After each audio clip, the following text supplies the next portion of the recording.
Welcome to Contrary Research Radio, the podcast that dives deep into the world's most interesting private tech companies. I'm your host, Kyle Harrison, general partner at Contrary, and today I'm joined by Prashanth Chandrasekar, the CEO of Stack Overflow. Just about every software developer knows about Stack Overflow and has probably used it more than once. Since 2008, when it was founded, Stack Overflow has become the go-to resource for software engineers to figure out their problems, and also something that has become deeply woven into the culture of software development itself. Whether you're debugging an error, trying to understand a new concept, or just trying to optimize a piece of code, Stack Overflow for a long time would be the number one place that you would go to figure that out. But things are changing and fast. AI, obviously, is at the center of it all. LLMs like GPT, which is built by OpenAI, are trained using Stack Overflow's publicly available data. And now, with code assistants like GitHub's Copilot, which uses GPT, these LLMs are trying to cut Stack Overflow out of the middle. Now, there's a ton to dig in here. Does it even make sense to keep asking questions of Stack Overflow's community when you could just go ask ChatGPT? And also, how do you maintain a community that is built on user-generated content when the internet is increasingly being flooded with AI-generated content? Prashanth joined us to unpack exactly what the company is doing at this pretty pivotal moment in its history. We talked about Stack Overflow's business, managing knowledge communities, and even the company's foray into building its own AI. All right, Prashanth, thank you so much for joining me. I'm super excited to dig in with you. Same here, Kyle. Thanks for having me. A wonderful program and a big fan of what you do. Thank you so much. I don't think there's anybody who's written a line of code who's not familiar with Stack Overflow. And I know you guys have built this sort of massive corpus. It's serving 15,000 organizations with Stack Overflow for Teams and 50 million questions and answers. So just a very much this corpus of valuable knowledge. One of the things that is true of a lot of user-generated communities, and people are building content, there's this really massive power law that exists, right? Where it's the vast majority of content that's produced is produced by a tiny, tiny fraction of the user base. Yeah. And so for most people, I'm sure that are familiar with Stack Overflow and have used it, gotten answers to questions that they might have, they probably have had that sort of surface level exposure to it. Right? Maybe they've asked one question, gotten some great answers, whatever. Right. But there is this intricate web that produces the vast majority of this content. Walk us through exactly how that works. What are the sort of key building blocks of a community like this, and how do you keep it running effectively? Yeah, no, excellent question. I think it's very, very complex. To be surprised how much goes on behind the scenes. It's almost like I characterize it almost like a rainforest. You've got a perfect set of conditions that need to be in place for it to sort of move forward. And any even one ingredient being, you can't go and eliminate a bunch of trees or a particular species of animals. Like that doesn't just not work. I mean, it all has to work together, right? So thanks to our amazing founders, Joel Spolsky and Jeff Atwood, who built this back in 2008, it became sort of the fundamental need was like, there's a very large need for people to understand, how to get access to information to solve their problem, and they're in the middle of writing code or trying to figure out something technical, and all that information was either behind paywalls or in documentation. I used to look at textbooks to be able to debug code when I was writing code, and that very big problem which existed in a very growing number of developers, that audience was increasing.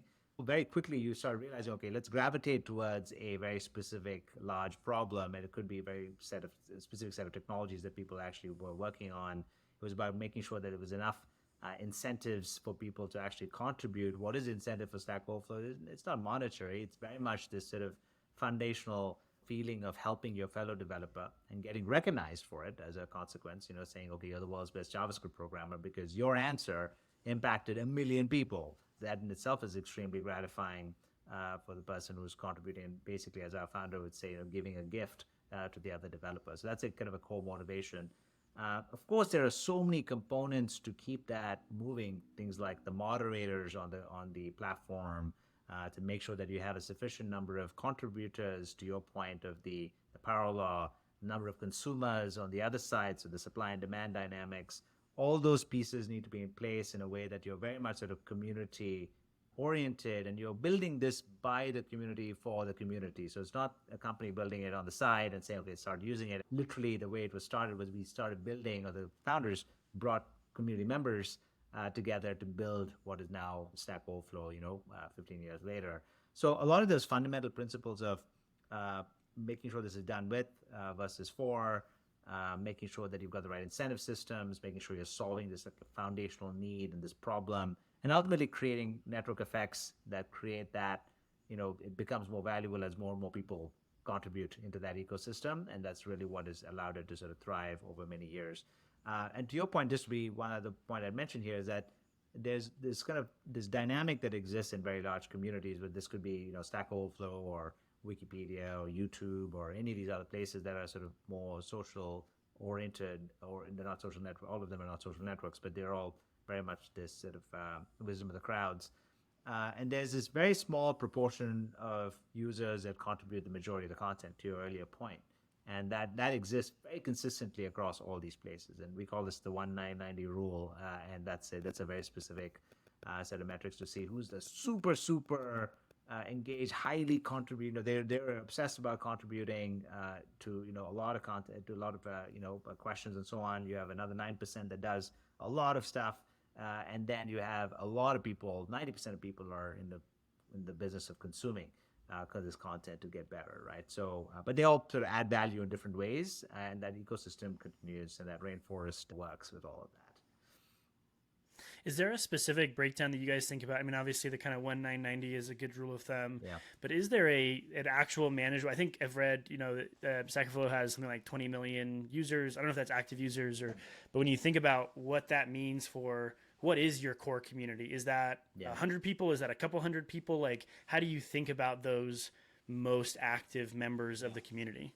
Yeah, I think, it's there are a few concentric circles that we think about. We think about there's absolutely a core community that the folks who are absolutely very vested in making sure. This includes our meta community, our moderators, people who really have, of course, the company. We all have a very sort of emotional connection to making sure that this is a platform that is an institution that stays there for a long time. So there's a lot of effort put in by that group. And that is the first, the kind of the core community. There's a group right after that, which is effectively the next generation of developers who are not the folks who started the company at Stack Overflow and who are part of the original group. I'm talking about the community back in 2008. Those are the professional developers who've been around for a long time. But the next generation, which is probably about 30 million if you think about it, like the developer community in the world is around 30 million. So depending on the research that you read, it's probably about 27 to 30 million. And that is the next concentric circle outside of that initial small circle. The group outside of that is what we would call technologists, which include not only software developers, but DevOps people, data science people, and so on and so forth. These folks are in the technology space, not purely software devs, but really also finding, especially in a world where there's a lot that's getting abstracted and lines are blurring, they're all sort of part of the same communities. And that's about 100 million people around that. So when we think about our user base, we have about 100 million monthly visitors. That's typically the numbers that we look at. And that's sort of been the historical number. And so in that context, that's the audience that I just described that layers up to that number. And those are developers, both traditional as well as the next generation, as well as technologists. Those are the three. And how do you manage that? So go back to your rainforest analogy a little bit, right? It's like within a rainforest, you have all of these different animals that have very different ecosystems, if you will, right? Family dynamics, whatever. They're kind of ships passing the night a lot of times. Yeah. Within your community, it's very intricate. It's very complex, probably very emotional, right? A lot of people have invested a lot of time and energy into the community. And I'm sure that there are the sort of noisiest people that maybe have more complaints, and there's balancing that with like the core users and what people want, and then the broad swath of like making sure that we're being welcoming to the sort of top of the funnel folks that are getting started in their Stack Overflow journey. Right. And so how do you balance that kind of intricate, kind of emotional ecosystem? Yeah, an excellent question. When I started the company, I asked a very similar question. My first experience was asking as a newbie on Stack Overflow on the public platform, was asking a very poorly worded question, and I immediately got slapped on the wrist saying, "Listen, like this question's already been asked, not a well worded question," and that was my experience. And I said, that's interesting. I mean, let's understand why that is. And when I spoke to the founders back then, it was like very much, look, the most important thing on Stack Overflow is that it's an absolutely pristine, high quality data set, and that's the goal, because by having that high quality data set, you can do so many things, especially in these days with the AI and ML world, with LLMs, et cetera. That is a really, really important. And the curation and the high standard and the reason why I got slapped on the wrist is because it wasn't up to the standard back then. And so that is all deliberate. Now that comes at a cost. That's the benefit. You get this phenomenally high quality data set, but the cost of that is that it obviously is off-putting to early developers, people who are new to the space, et cetera, at least on the platform, even if you're not a new developer. And that was a very deliberate trade-off that the founders had made and what we have made as a company until this point in time. So we should, as in this generative AI world, is that it allows us to do not only what I just talked about with the high quality data set, but also open it up to the next generation developers where you don't have that cognitive load of having to be perfect when asking a question. You can be fairly open, ask a simple question with natural language, and it's going to use very forgiving, basically, right? In the context of that generative AI exchange, which we can talk about. But the nature of any criticism or people provide feedback is, one, it's coming from a very good place. That's a very important point, which is that people really, to the earlier point, are highly, highly vested in making sure the Stack Overflow is this phenomenal data set and this knowledge base that people can leverage and benefit from and so on. And that's where it's coming from. So intent is very important for me and also for obviously our company. So I just have a lot of love, and our company has a lot of love for our community and the early folks who spend all that time thinking about it and really sort of who care about the quality of this community. And so that is, I think, is totally okay, especially given the context. But now where we're going next is that we're able to now open it up to the next generation developers while maintaining that high standard. So that's kind of how I would think about that. It also feels like you're sort of threading this needle, right? We've talked a little bit about the community, and that is very much the foundation upon which you're built. But also at the same time, you are trying to think through and sort of execute on building a business that can be sustainable and continue to grow and bring resources in to make the community even better for a very diverse group of very emotional folks that are very invested in this thing.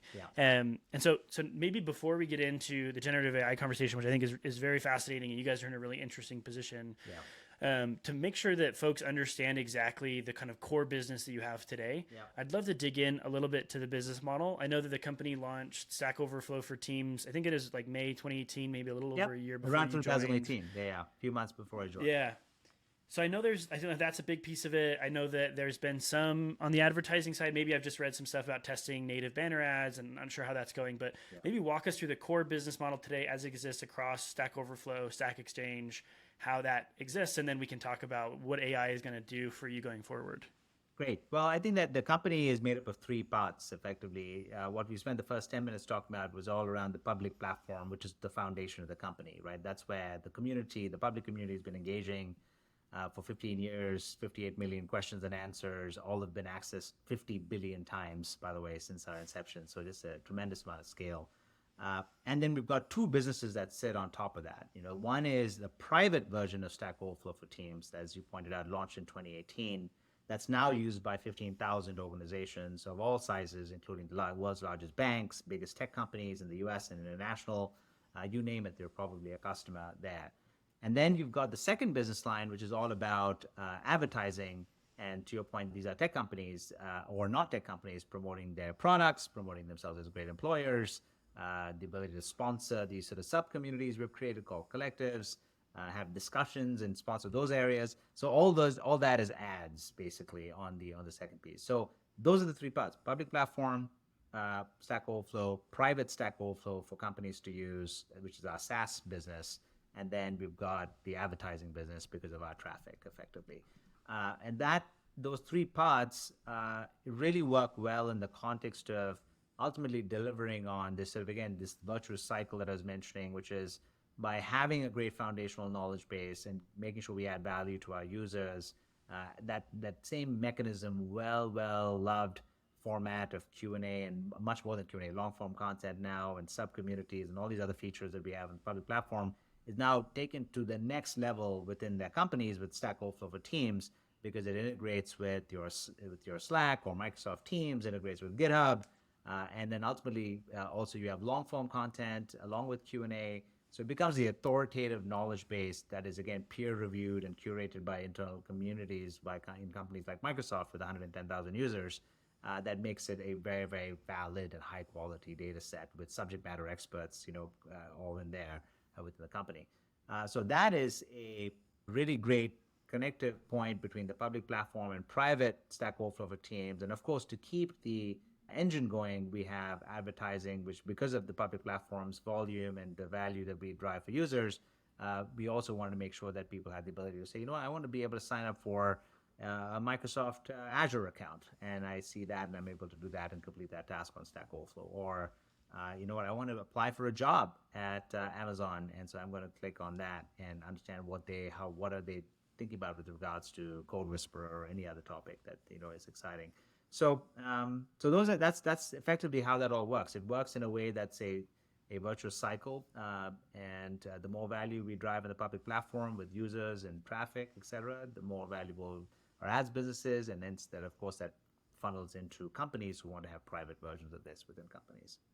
So that's the business as it kind of stands. And now what I'd love to do is go into this sort of journey, because I think what the sort of AI explosion, or whatever you want to call it, that we've been going over the last year and a half or 2 years, what is interesting to me, so a couple weeks ago I had an interview with Aidan Gomez, who's the CEO of Cohere, working on building a foundation model. And one of the points that he made, has somebody who, he was one of the original authors on the Transformer paper. He's very much been a part of this story. And he said, from a technology perspective, I don't feel like anything like step function changed. We were sort of just slow and steady on this trajectory of progress. Right. The release of ChatGPT, it wasn't a technology shift, it was an awareness shift. And overnight, everybody started to think, man, what are the implications for my business? What are the implications for me as an individual, for my job, what have you? And so obviously you guys are one of those companies that's right in that moment of saying, what can we do? How can this impact our business? How can we evolve?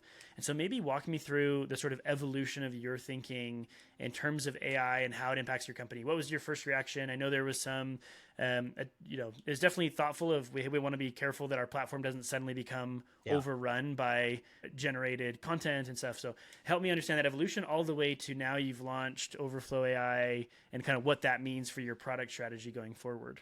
Absolutely. Yeah. So the first thing to address your point around, hey, is there something new here?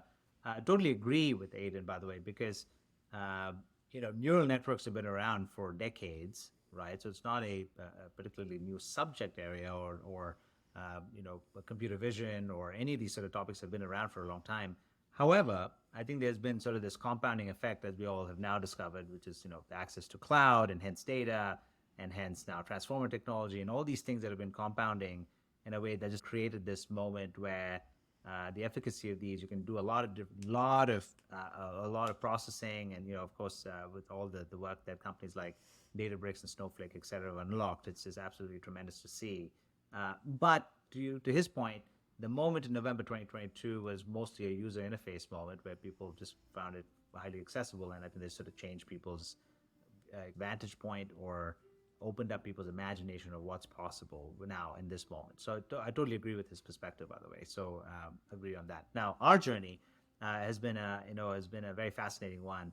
In November 2022, given what I described to you earlier about this kind of 100% goal of making sure that the data set is pristine and we have a high quality knowledge base, introducing and allowing something like generative AI when you have things like hallucinations happen at a fairly regular rate, it's quite counter to the goal of having high quality knowledge that's peer reviewed and humans in the loop, etc. And so we very rightfully, with the community's partnership at Stack Overflow, we banned the use of Stack Overflow back in November 2022, right? And then we observed it over a period of time to see, can this be harnessed in any good way? Is it all negative? Because we ultimately we've taken sort of an initial view to make sure that, okay, at least you're not polluting the data set. Now it's our ability to say, okay, now what is missing with this technology? Can we use it? Can we harness this as a force for good with regards to some of the problems that we're trying to solve, right? Many of these technologies don't have problems that they're solving. In this particular case, obviously it's solving some phenomenal problems. And that's when we started realizing, we need to have a thesis around how community can really play a huge, huge part in what AI does. So AI does a lot of great things. It does summarization, semantic search, and all these sort of things. Community does some really great things as well. Creation of new knowledge, reviewing, we've been the upvoting, downvoting business for 15 years. So you think about reinforcement learning, it's inherently baked in. So how do we combine all the great things about AI and all the great things about community and how do we operate at the intersection of those two things. And that's when we thought about our own product principles of make sure that we have high trust in what's coming out of these model responses, making sure there's attribution and citations, making sure that there's high quality, making sure there's personalization and feedback and recognition, like all the other things that we know are very important. So that really set the frame for this philosophy and this vision that we have for our company, saying we're going to have those, the intersection of community and AI, and the ones I just mentioned are the principles. And that then we carved out about 10% of the company then to go and work on how do we incorporate generative AI with these product principles and this philosophy into both our public platform on one dimension, as well as on Stack Overflow for Teams on the second dimension within companies. And how do we solve some of our longstanding problems, including what I was explaining earlier, is how do we make it more welcoming on the public platform where people don't feel the cognitive load of having to engage, to ask a question, with negative sentiment.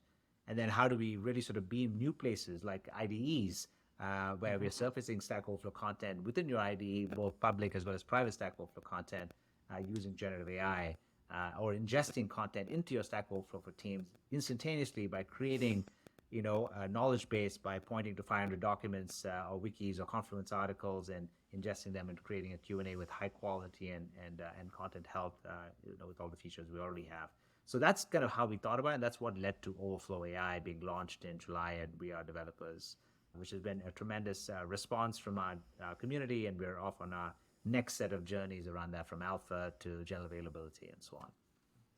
How did you think about positioning that product? Because obviously there is this question that a lot of folks have where there's sort of three tiers, where there are companies whose expertise and specialty is built around creating these kinds of models, the OpenAIs of the world. And then there are incumbents like yourself, 50 billion, whatever it is, 100 billion active views. That's certainly established. That's an established company, not a startup per se. Yeah. And so you've got these companies like yourself that are well positioned, have the community, have the content to be able to just leverage the AI in your existing solutions. And then you have startups who will come along and say, we can do these very specific use cases. Yeah. How did you think about positioning yourself in the market? Obviously AI talent is not always the easiest to get. You dedicated a lot of your sort of human capital to tackling this problem. But I'm curious how you approach the problem, not only from like a positioning, like how will this be better than some of the alternative solutions that are out there that engineers might be using in their coding workflow. Right. So just product wise, but also from an infrastructure perspective, are you working with a partner to be able to provide that model? Did you guys fine tune and train your own? How did you approach that solution? Yeah, you have a few different questions in there. So let me hit each one, right? So the first one is all around the sort of the incumbent versus the sort of the disruptive technology, which I think is, history has been written so many times around this that, over and over again, the same thing. And each of these tectonic shifts brings these either challenges or opportunities. And so we very much had this moment in late 2022, early 2023, when we said, we have to do something here to sort of really sort of focus our efforts to say, do we respond to this by taking it what could potentially be a headwind if we did nothing, because basically there would be this disruptive sort of force that basically is answering questions, even though they're in many situations wrong, but still over time you can imagine that being a negative story. So how do we take this and solve real problems to make it a tailwind for us? And so we had this sort of very offensive and defensive sort of approach of like, okay, like what do we think about and how do we not, be one of those companies that just been disrupted, and those all the historical companies that are the incumbents that sort of face that without really responding to a new sort of phenomenon. So we leaned into it very, very heavily, which is the reason why I personally sponsored the 10% of the organization going and focusing on this topic, and which ultimately led to us now using it in a way that is actually beneficial, solving real problems for customers, still real value for users, and given the phenomenal foundation that we have. So that's just the nature of incumbents versus new sort of startups trying to do things. So that's the first part. Yeah. Now the question is like, okay, do you partner with somebody who is a infrastructure provider? Yes. Do you fine tune existing models? Do you completely build things from scratch? How did you guys approach that solution? We are part of a company called Process or Naspers that's been partners of OpenAI since I think 2018. So we had access to some of this, including internal tools that we had been playing around with generative AI tools, but not really think about them in the context of would we ever sort of expose this to customers in any way, right? So we had an AI team that was not only leveraging OpenAI, but we have open source models over time during this process that we built using, Mosaic ML and Star Coder on Hugging Face, and we use our own data and we built our own LLMs fine-tuned. But ultimately for our alphas, we partnered because we're a big Microsoft partner and Microsoft Azure Shop, .NET Stack, etc. We effectively leveraged that and we use the Azure OpenAI APIs to be the foundational LLM for our alpha launch. Now that is for the launch, and now of course we have a lot of options as it relates to what our customers would like, and we're going to be led by that, by users and customers, and so that's kind of where we'll head in the future. So that's how we did it. We tried many things. We've got the infrastructure to use our own if we'd like, using open source, and it's fascinating to see, as every week there's a new announcement with Llama and so on, and so we're just observing all of that, and we'll see where all that evolves to over time, and we'll see, and we'll obviously pick the best ones as it relates to our customers and users. So how do you think about that too? I mean, what's interesting about your position is that you're kind of both an AI platform, right? You are leveraging the technology in your existing solution, but you are also a sort of participant in the training data of many of these models, right? You had a great quote a few months ago where you talked about when these companies are selling their models to customers, they're unable to accurately attribute the sort of underlying training data that they use to come up with that answer. And much of that training data may come from your platform and your users. And it's important that that attribution is able to contribute value back to the community that created it in the first place, which is a really interesting position to sit in. But I'm curious, how did you think about your response? I think at one point you were considering charging some of these companies for accessing your data. Is that still something you're doing today or thinking about, or how have you kind of thought about the working relationship with those types of companies? Great question. I think that obviously nobody could anticipate this back in November 2022. So obviously we had to sort of rethink about all this during that period, because we have always been committed to open internet, open data, which we will continue to be. Like, there's no difference in that, right? There are developers and the people around the world, students and researchers who are PhD students that are running and writing, software programs off of Stack Overflow data sets. That we love that. We want people to learn from each other. And that's the whole premise of why this was created to begin with. So foundationally, we're very much believers of that. Until this point around specifically these companies, the large companies, whether it's hyperscalers or companies building large LLMs, and who are then commercializing, as a huge part of what they're commercializing is based on the data of the company, which, by the way, is not great, because that basically creates less and less of a reason for people to contribute on Stack over time, and that doesn't make any sense. So you need a kind of foundational place to invest back into the community to make sure that it's actually people who have a reason to contribute. And so that's why we took OverflowAI. And then on top of that, we have obviously this position, which is that companies should absolutely pay us for any data and API usage on Stack data if they're building LLM or AI ML products and selling them to people, right? And because at the heart of all of that is attribution, because ultimately people should get, the developers of the platform should get credit for the work that they're doing.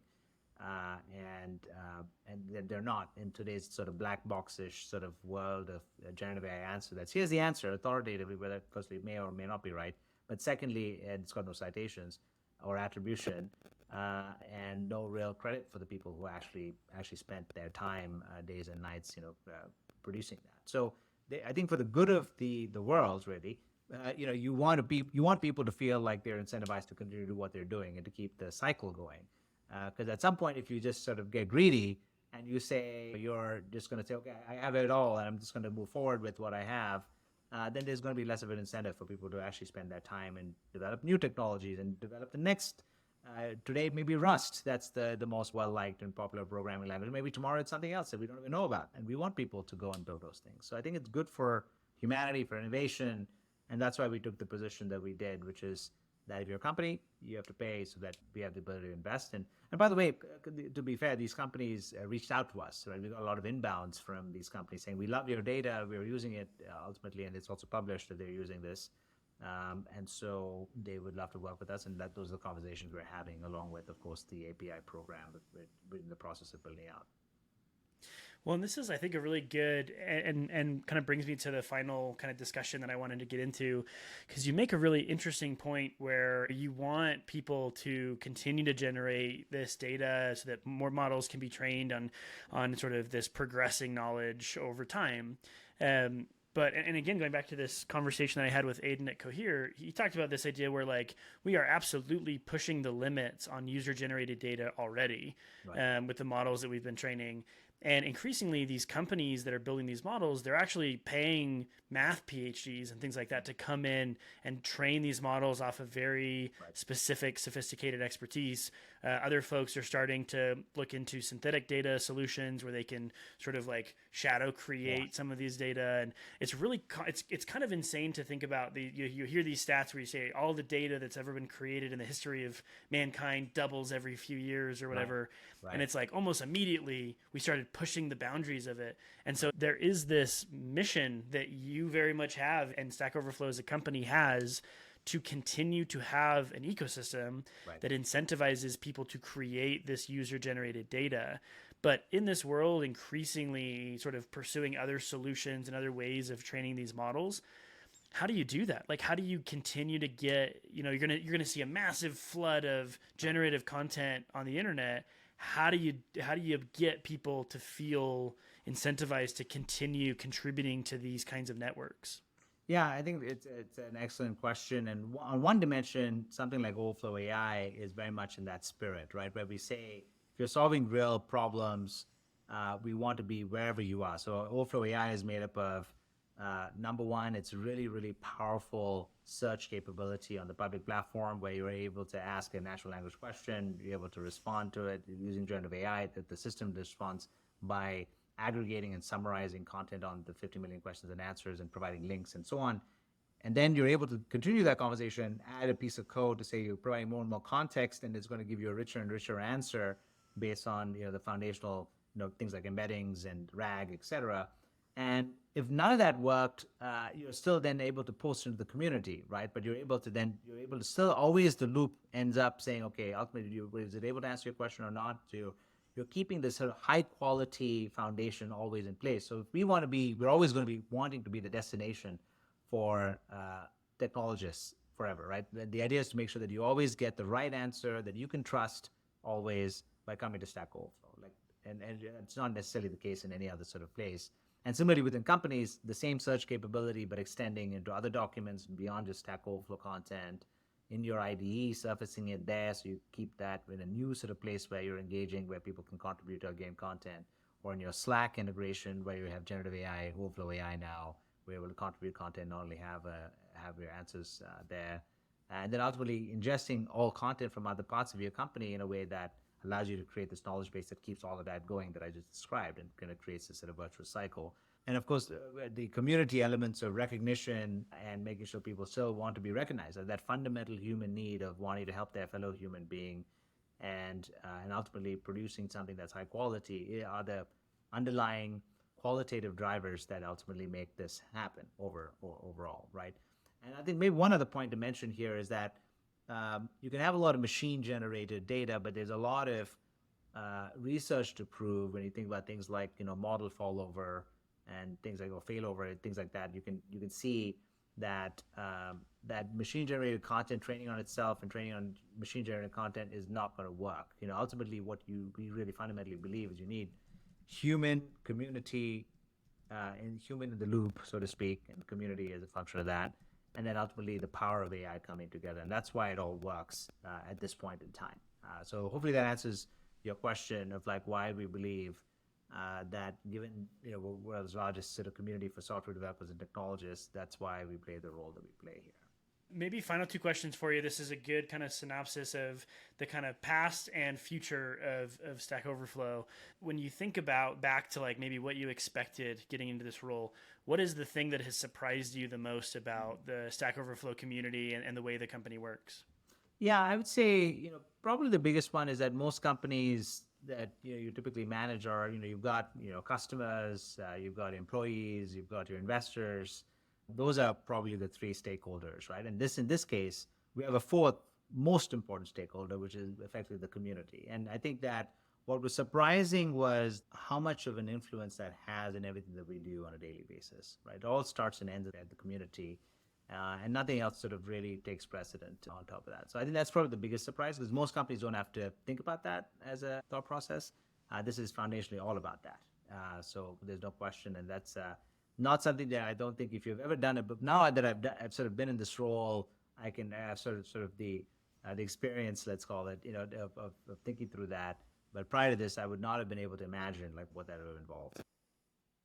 Yeah. So you've got that foundation, you've kind of seen the importance of the community, and now you take that experience you've had and this sort of just the last few months you've had of this sort of change in the company and all the things happening in AI. So with all of that in mind, when you think about Stack Overflow, what does it look like in 2025 or 2030 or whatever time frame you want to use, but how do you think the company will evolve over the next few years? Yeah, I think ultimately we very much believe, given like the specialized data set that we have, both within companies as well as within Stack Overflow public, that we want to be the technologists' co-pilot of the future, right? That's basically what we want to do. And what we do is we provide a lot of the context for technologists to do their jobs in a great way. There's so many parts of the software development life cycle, and what we want to be is the holistic co-pilot as it relates to that topic. So with all the context being surfaced. So that'll be the vision that we're headed to. And obviously we want to be the destination for all technologists with the knowledge that we have in various form factors. And that's kind of what we're working on at the moment. So between that to where we're headed, that's the direction in general. I love that. Well, Prashanth, thank you so much for joining me to just walk through the story. It's super fascinating to see the seat that you've had in this kind of renaissance that we're going through. So thank you so much for taking the time. Thank you, Kyle. Wonderful to see you again. And thank you for your thoughtful questions.